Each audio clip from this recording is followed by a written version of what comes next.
Bom, então vamos analisar a seguinte situação. Um computador que está ligado numa rede 10.0.1.0, tá? A máscara 24 bits. E ele tem, vamos admitir aqui que o endereço de rede dessa placa dele é o 10.0.1.1, tá? Com máscara de 24 bits. Quando você insere essa placa e faz esse setup, vai aparecer no seu computador uma coisa que a gente chama tabela de roteamento, tá? Então a tabela de roteamento, estou colocando aqui de forma simplificada, ela tem alguns campos que a gente preenche, tá? Na realidade, o seu software de rede, né, seu sistema profissional de rede vai acabar fazendo isso para você, tá? E esses campos são esses aqui, ó, rede de destino, máscara, métrica, interface ou gateway. Vamos ver como é que isso funciona.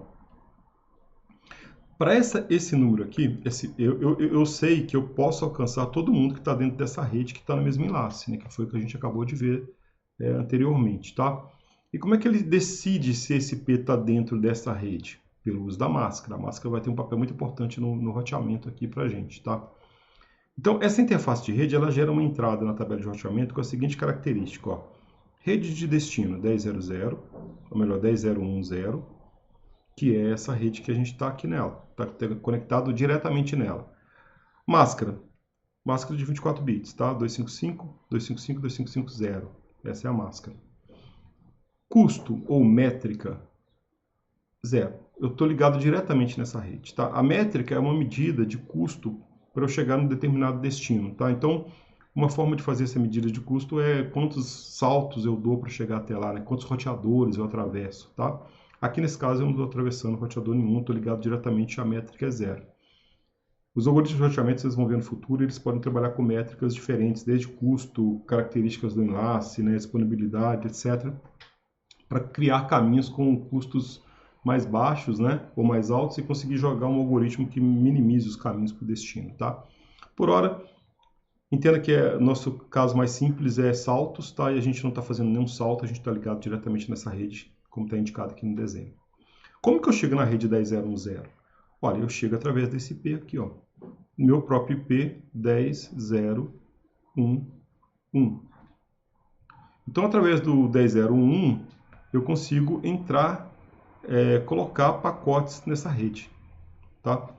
E pela característica do ARP, que a gente já discutiu, a gente consegue alcançar os endereços de destino que estão nessa rede, né? A gente consegue resolver trocar IP, né, em endereçamento físico, tá? Isso, então, é uma das entradas que eu tenho na minha tabela de roteamento. Essa vai ser a primeira delas, tá? Ou seja, coloquei a placa de rede, coloquei IP e máscara. O que eu vou enxergar na minha máquina? Provavelmente uma entrada com essa característica aqui, tá? Ou seja, indicando que aquela IP faz parte de uma rede e que eu chego naquela rede através das regras que estão representadas aqui nessa linha, né? Nessa entrada. Eu não comentei com vocês, e até chamei erroneamente no vídeo anterior de classe de endereçamento, não é classe, tá? É faixa de endereçamento, mas existe uma faixa de endereçamento que a gente chama de loopback, que é a faixa 127.000/8, tá? Essa faixa de endereçamento é uma faixa reservada para endereços de loopback. Para que serve isso? É interessante ter no seu computador esse tipo de endereçamento, porque você pode ter aqui dentro aplicações que precisam de IP para funcionar, ou seja, elas assumem que eu tenho uma conectividade de rede, né? Então a forma de alcançar destinos é através do endereçamento IP, mas não necessariamente você precisa ter uma placa de rede para fazer isso funcionar. Então existe uma faixa de endereçamento que é para uso interno dentro do seu computador, tá? Servidor, seja lá o que for. Essa faixa 127.000/8 você pode usar para criar aplicativos cuja comunicação em rede só se dá dentro do seu PC, do seu notebook, do seu servidor. Essa comunicação ela não sai desse domínio do PC, ela é restrita ali dentro. Então é uma faixa que vale só dentro da sua máquina, tá? E como ela existe nas tabelas de roteamento, apesar da gente não ter colocado, elas também vão ser refletidas aqui como uma entrada na tabela de roteamento. É muito comum, então, todo computador ele ter aqui uma interface interna, no caso, uma interface que é virtual, ela não tem, de fato, uma parte física nela, né? Que o endereço dela é o 127, usualmente usado 001, tá? /8. Então, opa, 001, deixa eu corrigir aqui, tá? 001/8. Então, essa interface serve para você criar aplicativos que falam em rede dentro do seu computador. E eles não têm visibilidade externa se eu uso essa faixa de endereçamento. Então, é mais uma faixa reservada, né? Gigante, né? Porque é uma rede classe A que poderia ser melhor distribuída. Mas, enfim, foi uma das reservas feitas originalmente, né? Então, a gente tem que conviver com isso hoje. Olhando para esse endereço, eu posso refletir esse endereço numa entrada de tabela de roteamento. Ó. A rede é 127.0.0.0. A máscara, vou fazer aqui diferente só para vocês se acostumarem, /8, né? 255.0.0. Métrica, 0. Está dentro do computador, tá? E como é que eu chego nessa rede? Através do endereço 127.0.0.1.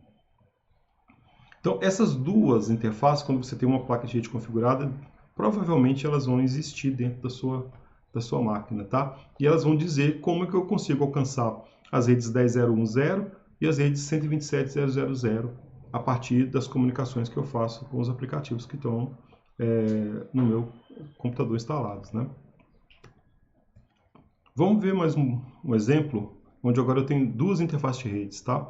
Então eu tenho uma rede 92.68.10.0 e uma rede 210.50.128. Vou dizer que essa interface aqui do lado esquerdo vai ser, por exemplo, a 192.168.10. Só para ser diferente, 10.10/24. E vou dizer que essa interface aqui do lado direito vai ser o 200, 210, 50, 130, né, /26, tá? /26 é 255, 255, 255, 192.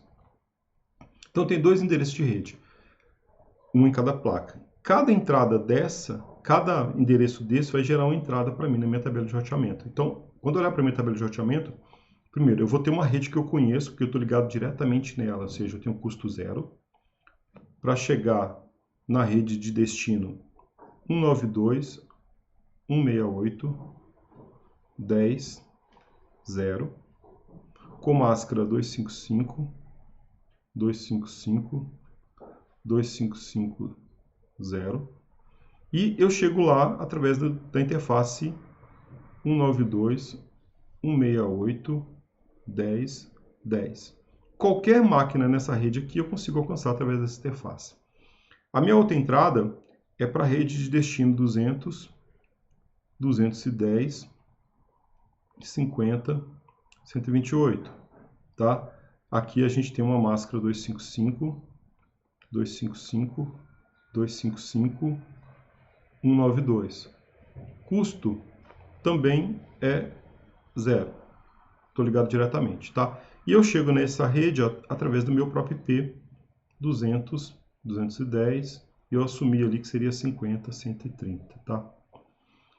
Como eu comentei, sempre vai existir uma rota de loopback, então a gente tem ainda a rede 127.0.0.0 com máscara 255.0.0.0 e a minha forma de chegar nessa interface, nessa rede, é através da interface interna virtual que eu tenho, 127.0.0.1.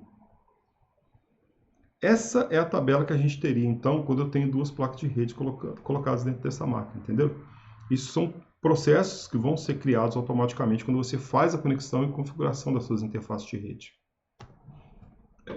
Apenas por curiosidade, quando a gente olha as interfaces de rede no Windows, você pode fazer isso no Linux também, mas entra aqui em IPv4 e pega propriedades. Ele vem com uma tela onde você poderia colocar, né, se fosse dado o IP fixo, o IP e a máscara. E aí tem uma crítica que eu faço, é que na mesma tela ele vem aqui um gateway padrão.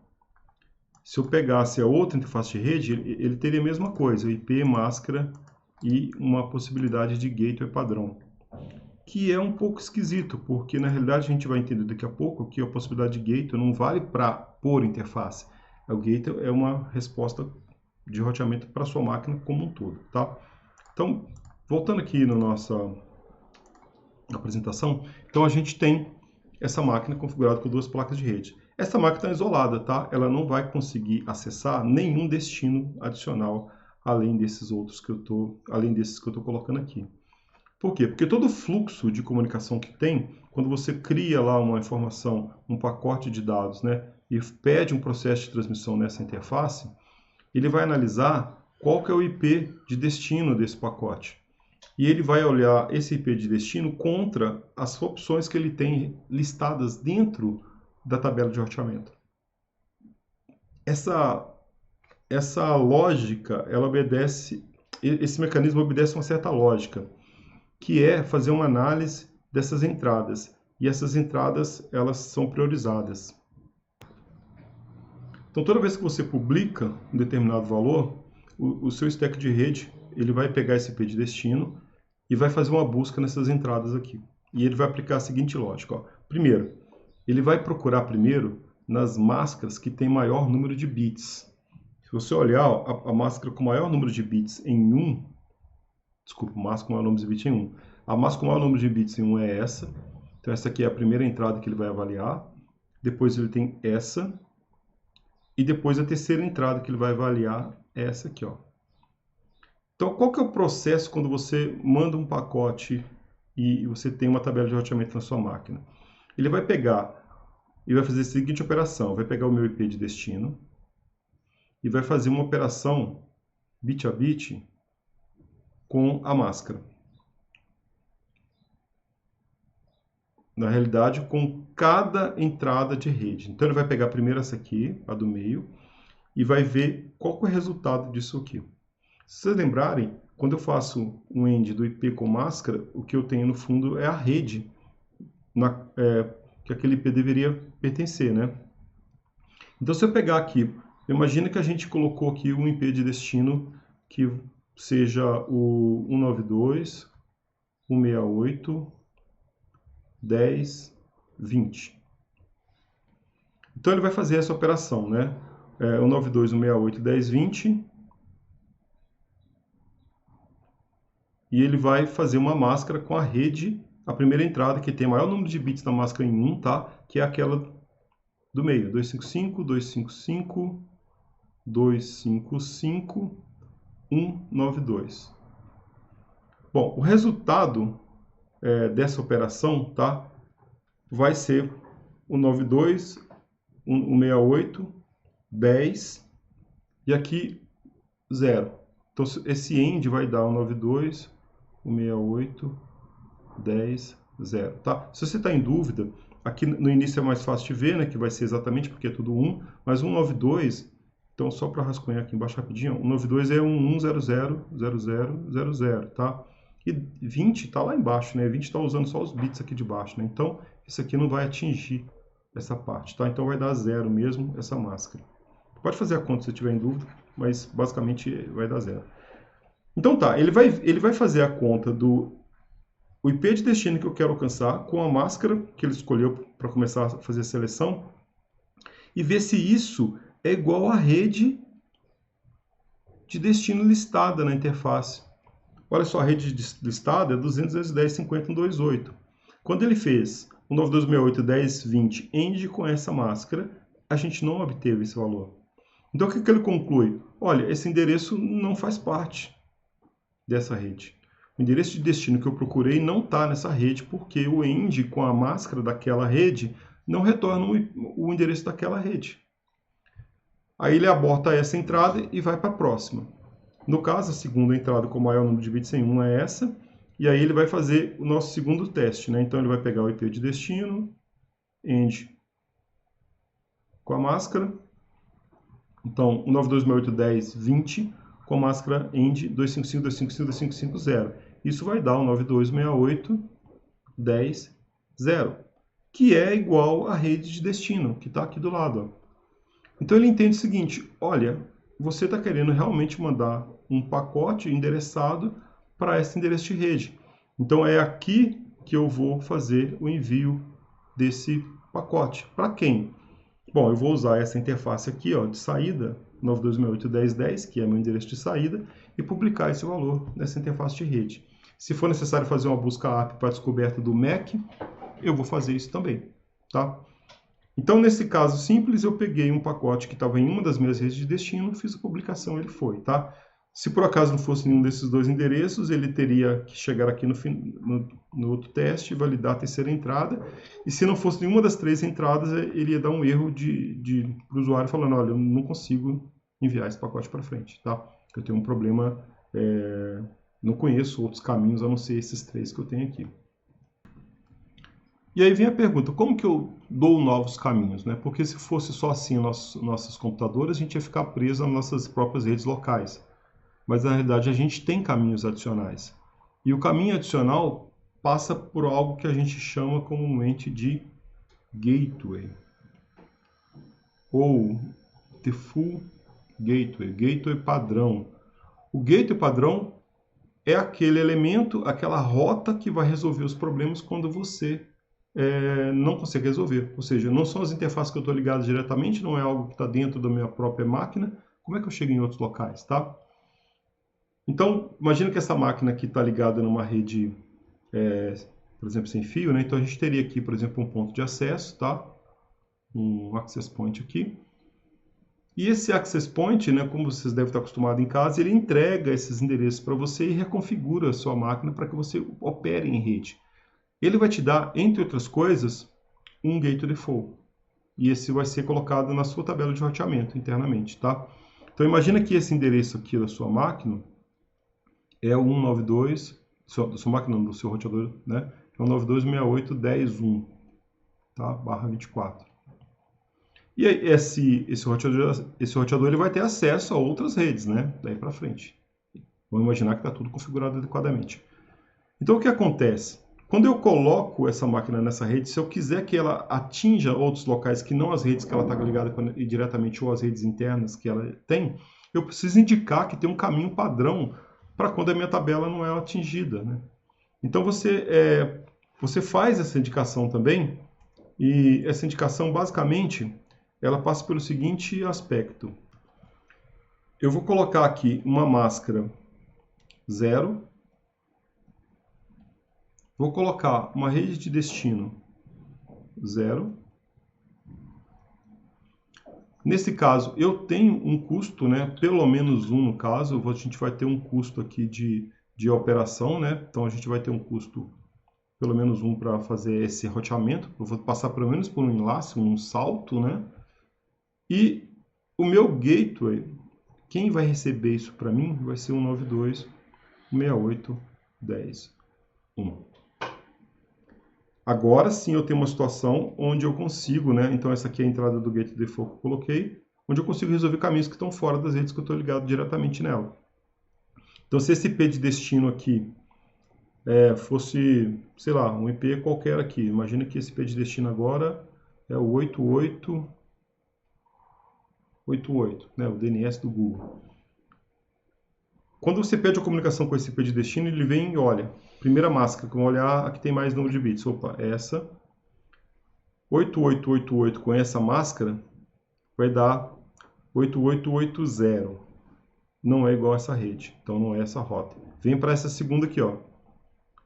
Vai dar 8880, também não é essa rede. Ele vem para essa aqui, daria 8000. Não é essa rede também. E aí, no final da história, ele faz um 8 end com 0, e aí vai dar 0, né? Tudo end com 0 vai dar 0. O que ele faz com o seu pacote, com o seu quadro?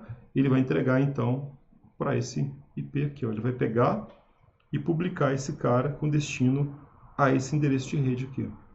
Esse endereço de rede, ele conhece. Por quê? Porque ele está, no fundo, pertencente a essa entrada aqui, ó. Então, se ele tiver que resolver como que eu chego no 92.68.10.1, ele sabe, porque ele faz parte da rede 92.68.10.1, ele vai ter uma rota para essa rede, e aí, nesse momento, ele vai fazer uma busca ARP para esse endereço físico do seu roteador, e vai conseguir pegar aquele quadro que a gente viu que vai ser enviado, né? Que, no fundo, tem aqui um MAC de destino, que vai ser o endereço físico da interface 92.68.10.1, e aqui vai ter o nosso MAC de origem, né? E aqui o resto dos dados, tá? O tipo, a gente vai ver isso aqui com mais calma, mas, enfim, os dados e o nosso CRC de 32 bits no final. tá? Então é dessa forma que o seu computador consegue interagir com redes que estão fora do alcance direto dele. Ele precisa de Default Gateway ou de rotas adicionais que expliquem como que a comunicação tem que ser dada. Do jeito que está aqui, qualquer coisa que não seja o 9268.10 com máscara de 24 bits ou 210.50.130, 128, né, com máscara de 26 bits, ou rede 127 com máscara de 8 bits, qualquer outra coisa, qualquer outro pacote que ele tentar enviar, vai acabar indo para o nosso Gateway Default, que é essa máquina aqui. Então, por isso que a configuração de Gateway Default é tão importante, né? Ela vai te permitir atingir novas redes, tá? Então, espero que vocês tenham entendido esse conceito e a gente vai fazer um exemplo agora, onde a gente vai mostrar como que essas tabelas podem ser criadas e completadas para que a comunicação seja feita.